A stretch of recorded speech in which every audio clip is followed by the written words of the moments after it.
Hello दोस्तों, इस video के माध्यम से हम लोग जानेंगे डीएलएड तृतीय सेमेस्टर का दीक्षा ऐप का जो असाइनमेंट साइंस का है उसका जो ऑब्जेक्टिव क्वेश्चन है उसको कैसे हल करेंगे। ठीक दोस्तों, तो देखिए क्या कह रहा है। पानी में डूबी हुई जो लकड़ी होती है, मुड़ी होती है, दिखाई देती है, तो निम्नलिखित में किसका परिभाषित होता है। तो क्या होता है, प्रकाश का प्रवर्तन नहीं होता क्योंकि वो रिफ्लेक्ट करता है, तो प्रकाश का विवर्तन नहीं होता है, प्रकाश का अपवर्तन। ठीक है, तीसरा ऑप्शन क्या हो जाएगा हमारा, सही हो जाएगा। ठीक दोस्तों, उसका टिल आगे बढ़ जाइए।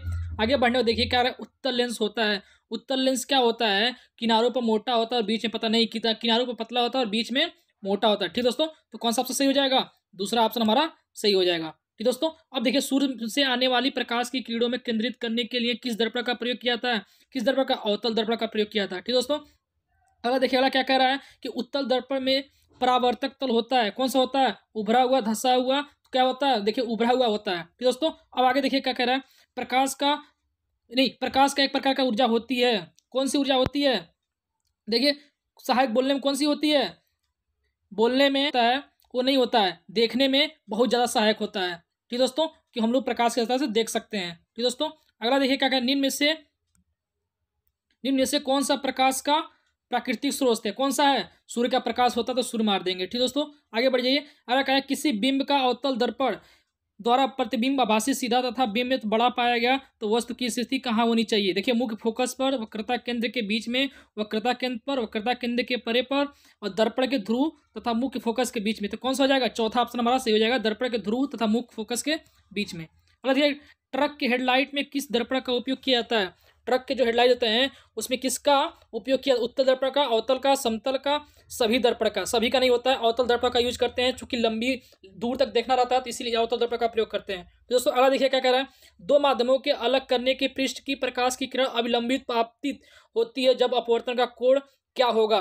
देखिए इसमें आपको बताया हूँ कि जो छड़ हुई मुड़ी थी किसमें होता है, 90 डिग्री पर। देखिए सबका 90 डिग्री मान लीजिए। ठीक दोस्तों, आगे देखिए, जब प्रकाश की किरण विरल माध्यम से सघन माध्यम में जाती है तो अभिलंब की ओर मुड़ जाती है, अभिलंब से दूर हट जाती है, तो कौन सा ऑप्शन सही हो जाएगा, देखिए अभिलंब की ओर मुड़ जाती है। ठीक दोस्तों, अब अगला देखिए क्या कर रहा है। देखिए 10 क्वेश्चन था, 10 क्वेश्चन हमने क्या किया, टच कर लिया, और 10 क्वेश्चन हम लोग क्या आंसर दे दिए, 0 स्किप किए। अब क्या करेंगे, सर्वर तक पहुंचाना, तो क्या करेंगे, सबमिट कर देंगे। ठीक दोस्तों, सबमिट करने के बाद देखिए, सबमिट करिए, यहाँ पर क्लिक करिए, सबमिट करने के बाद देखिए 10/10 आपका मार्क्स आ जाएगा। ठीक दोस्तों, अब देखिए ये तो पहला असाइनमेंट हो गया, अब दूसरा असाइनमेंट करेंगे। ठीक दोस्तों, इसमें कह रहा है कि कौन सा कथन क्या है, सत्य है। देखिए जब किसी निकाय से परिवेश में ऊष्मा दी जाती है तो परिवेश में तापक्रम बढ़ता है और निकाय का ताप घटता है, इस क्रिया को ऊष्माक्षेपी क्रिया कहते हैं।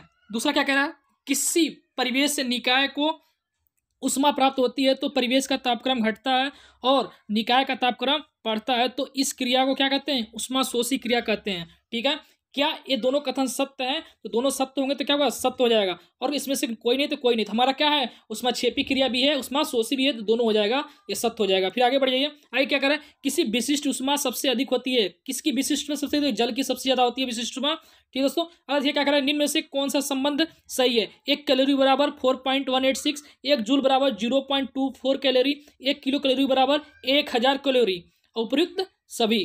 तो कौन सा ऑप्शन सही हो जाएगा दोस्तों, तो इसमें बता दें आप लोग को, 1 कैलोरी बराबर 4 जूल होता है, 1 जूल बराबर इतना, तो तीनों हमारा सही हो जाएगा, तो उपयुक्त सही हो जाएगा। ठीक दोस्तों, अगला देखिए क्या कह रहा है, उष्मा के संचरण की सबसे तीव्र गति किसमें होती है, चालन में होती है, संवहन में होती है, विकिरण में होती है, तो कौन सा हो जाएगा, विकिरण में होती है। ठीक दोस्तों, अगला क्वेश्चन देखिए क्या कह रहा है, उष्मी चालकता के बारे में निम्नलिखित में से कौन सा कथन सही है।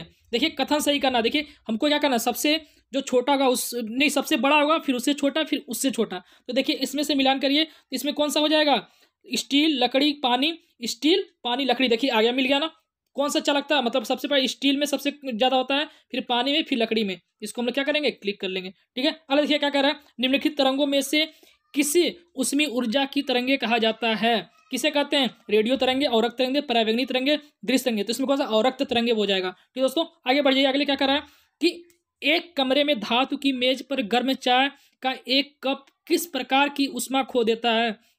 पहला ऑप्शन है चालन, संवहन, विकिरण, उपयुक्त सभी, तो कौन सा हो जाएगा, तीनों ऑप्शन हमारा सही हो जाएगा। ठीक दोस्तों, आगे बढ़िए, आगे देखिए क्या कह रहा है, विशिष्ट ऊष्मा है 1 मिनट की संचरित ऊष्मा की मात्रा, जो पदार्थ ठोस अवस्था में होता है तो किस पदार्थ के 1 ग्राम में तापमान की डिग्री सेल्सियस में होता है, तो कौन सा हो जाएगा हमारा, देखिए ताप बढ़ने की आवश्यकता हो जाता है, तो क्या हो जाएगा, ताप बढ़ने की आवश्यकता ऊर्जा, तो तीसरा ही ऑप्शन हमारा क्या हो जाएगा, सही हो जाएगा। तो आगे बढ़ जाइए। आगे क्या कह रहा है, खाना, जो खाना पकाने वाले बर्तन काले रंग का होता है, क्यों? क्योंकि देखिए इसमें चार ऑप्शन, देखिए काली सतह वाले पदार्थ अधिक गर्म अवशोषित करती हैं, ठीक दोस्तों।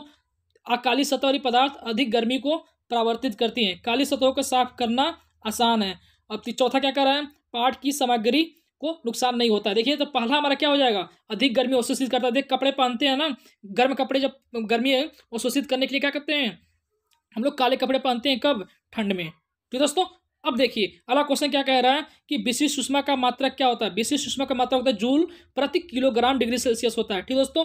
अब देखिए अगला क्वेश्चन 10 ही क्वेश्चन था, ठीक दोस्तों। तो 10 क्वेश्चन में हम 10 स्किप नहीं किए हैं, तो हम क्या करेंगे, सबमिट कर देंगे, ठीक दोस्तों, सबमिट कर देंगे। सबमिट करने के बाद देखिए इस तरह से हमारा डैशबोर्ड आ जाएगा, 10 में से 10 हमारा करेक्ट हो जाएगा, ठीक दोस्तों।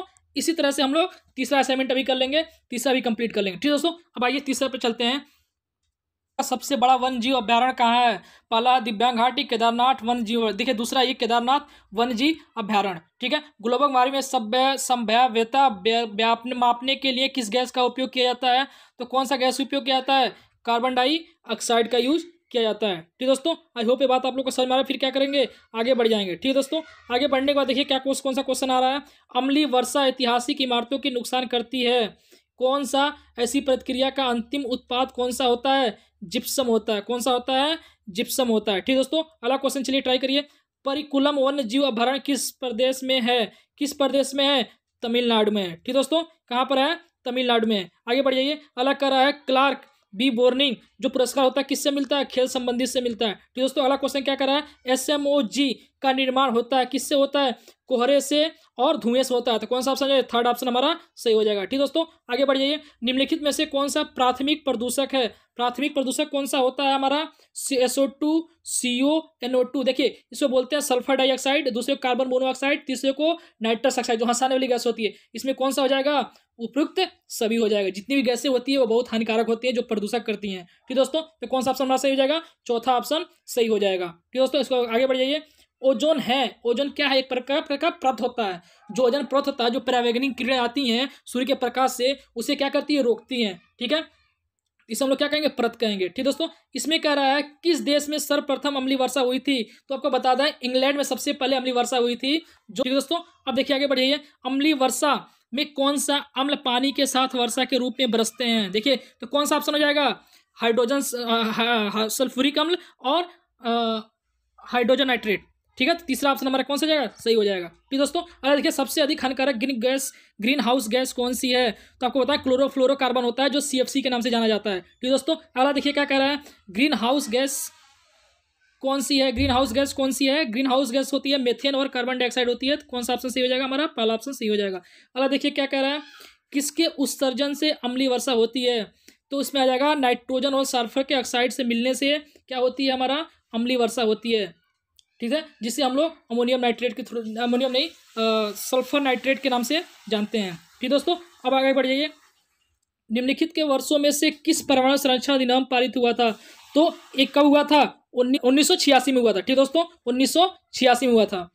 निम्नलिखित में से कौन सा पर्यावरण का अजैविक घटक है, देखिए जैविक घटक में पशु आ जाएगा, आपका पौधा आ जाएगा, कवक आ जाएगा, इसमें जल आपका नहीं, कौन सा हो जाएगा, अजैविक घटक हो जाएगा। इसको क्लिक करने के बाद क्या करेंगे हम लोग, आगे बढ़ जाएंगे, ठीक दोस्तों। अब अगला देखिए, निम्नलिखित में से कौन सा पर्यावरण का जैविक घटक है, पर्यावरण का जैविक घटक कौन सा है, वायु, सूर्य, कवक, जल, तो कौन सा ऑप्शन हमारा सही हो जाएगा, तीसरा ऑप्शन सही हो जाएगा, कवक, ठीक दोस्तों। अगला क्या कह रहा है, ग्रीन हाउस प्रभाव को सर्वप्रथम किसने बल दिया था, तो इसमें देखिए जोसेफ फूरियर ने जो थे, इन्होंने बहुत प्रभाव किया, ग्रीन हाउस प्रभाव को सर्वप्रथम बल दिया था, ठीक दोस्तों। इसके बाद आगे बढ़ जाएंगे हम लोग। विश्व पर्यावरण दिवस की पहली बार कब मनाया गया, देखिए 5 जून 1974 को विश्व पर्यावरण दिवस मनाया गया। ये बहुत बार पूछा हुआ क्वेश्चन है, टेट सीटेट में ये कई बार आ चुका है क्वेश्चन, ठीक दोस्तों।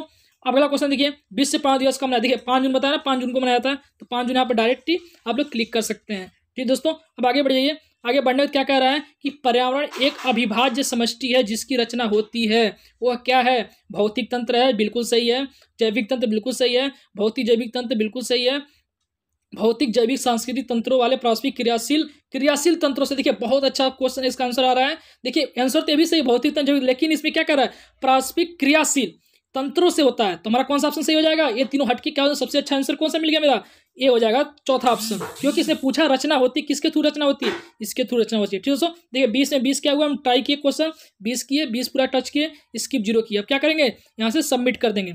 सबमिट करने के बाद देखिए अभी हमारा आंसर आ जाएगा कि कितने को में कितने सही है। देखिए 20 में से 20 हमारा टोटल करेक्ट है। ठीक है दोस्तों, इसी प्रकार से हम क्या करेंगे, आगे बढ़ जाएंगे।